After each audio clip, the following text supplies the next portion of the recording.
दोस्तों, मैं सचिन और आप सभी को सर्वप्रथम दीपावली दीपोत्सव की हार्दिक शुभकामनाएं अग्रिम बधाई देता हूं। और आज मैं आप सभी को इस वीडियो के जरिए ये बताऊंगा कि सर्वप्रथम दीपावली शुद्ध है या दिवाली शुद्ध है। बहुत सारे लोगों के अंदर से ये प्रश्न उठता होगा कि दिवाली सही है या दीपावली शुद्ध है। अगर देखा जाए, मन की दृष्टि से देखते हैं, भावना की दृष्टि से देखते हैं तो दोनों अपने अपने जगह पे सही है। पर जो बहुत ही महत्वपूर्ण है, व्याकरण की दृष्टि से अगर देखते हैं तो दिवाली अशुद्ध हो जाता है और दीपावली शुद्ध हो जाता है। अगर हम देखते हैं तो दिवाली का शाब्दिक अर्थ पट्टा होता है, जिसके द्वारा हम किसी भी चीज को एक जगह से दूसरी जगह खींच के ले जाने का काम करते हैं, उसे हम पट्टा कहते हैं। जबकि दीपावली का शाब्दिक अर्थ, जो कि संस्कृत शब्द से बना हुआ है, दीप जोड़ अबली से मिलकर बना हुआ है। दीप मतलब होता है दिया और अबली मतलब होता है पंक्ति, यानी दियों की पंक्ति, यानी दियों की पंक्ति से मिलकर ये दीपावली बना हुआ है। तो अगर देखा जाए व्याकरण की दृष्टि से देखते हैं तो दीपावली शुद्ध होता है। और अब हम ये देखेंगे कि इस त्योहार को हम मनाते क्यों हैं और इसका इतिहास क्या है। ऐसा नहीं है कि इस त्योहार को हिंदू के द्वारा ही मनाया जाता है। इस त्योहार को अलग अलग समुदाय के द्वारा भी मनाया जाता है, जश्न के रूप में मनाते हैं। जैसे कि सिख के एक गुरु थे, छठे गुरु शायद, उन्होंने, ऐसा कहा जाता है कि बहुत सारे राजाओं को मुक्त कराया था बंदीगृह से, इसलिए ये लोग भी, और वो जो समय था, वो जो काल था, ऐसा कहा जाता है कि कार्तिक मास का ही अमावस्या की रात को मुक्त कराया गया था। ऐसा कहा जाता है कि बुद्ध को ज्ञान की प्राप्ति भी इसी दिन हुई थी। ऐसा ये भी कहा जाता है कि महावीर, जो 24वें तीर्थंकर थे जैनियों के, उनको मोक्ष की प्राप्ति भी इसी दिन हुई थी।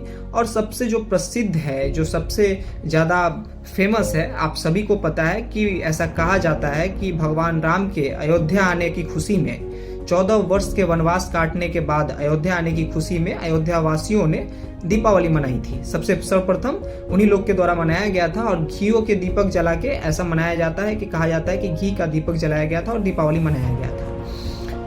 ये वाल्मीकि रामायण में एक श्लोक है बहुत अच्छा, जब ऐसा कहा जाता है कि राम जब रावण को हरा दिए थे, रावण पे विजय प्राप्त कर लिए थे, तो एक दिन राम जो है सोने की लंका में थे और वहाँ पे सोए हुए थे बिस्तर पे, और बगल में माँ सीता बैठी हुई थी।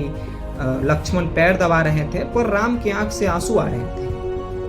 तब लक्ष्मण देखते हैं कि सोने की लंका है, माँ सीता बैठी हुई है पास में, हम पैर दबा रहे हैं, फिर भैया की आंख से आंसू कैसे आएंगे। तब लक्ष्मण पूछते हैं राम से कि भैया ऐसा क्यों है। तब राम बोलते हैं कि अति स्वर्णमयी लंका, ये लंका जो है सोने की है, अति स्वर्णमयी लंका न में लक्ष्मण होच्यते जन्मी जन्मभूमि सा स्वर्गादि अपि गरीयसी। ऐसा कहा जाता है कि जिस जगह पे मेरी जन्म हुई है, हमारी जन्म हुई है, वो जगह जो है स्वर्ग से थोड़ा सा भी कम नहीं होता है। तो राम को अपने जन्मभूमि की याद आ रही थी, और ऐसा कहा जाता है कि उसके कल होके ही राम जो है कार्तिक महीने के अमावस्या का दिन था, अमावस्या की रात थी, उसी दिन लौट आए थे अयोध्या के लिए। और इसी की खुशी में जो है अयोध्या वासियों ने घी के दीपक जला के राम का स्वागत किए थे और दीपावली मनाए थे। तो इसका इतिहास ये है। और ये भी हमें मानना है कि ये जो त्योहार है, ऐसा नहीं है कि एक ही धर्म यानी सनातनियों के द्वारा या फिर हिंदू के द्वारा मनाया जाता है। अलग अलग समुदाय के भी लोग मनाते हैं और मनाना ही चाहिए हमें, क्योंकि एकता में ही बल है, यूनिटी। और यूनिटी के अलावा अगर हम किसी और चीज़ को देखते हैं जो विविधता हो जाती है, तो ये गलत है। एकता में बल होती है, ऐसा कहा जाता है। तो एकता के साथ हमें मनाना है और सेफली मनाना है इस दीपावली को। आप सभी को फिर से दीपावली की हार्दिक शुभकामनाएं और अग्रिम बधाई। धन्यवाद।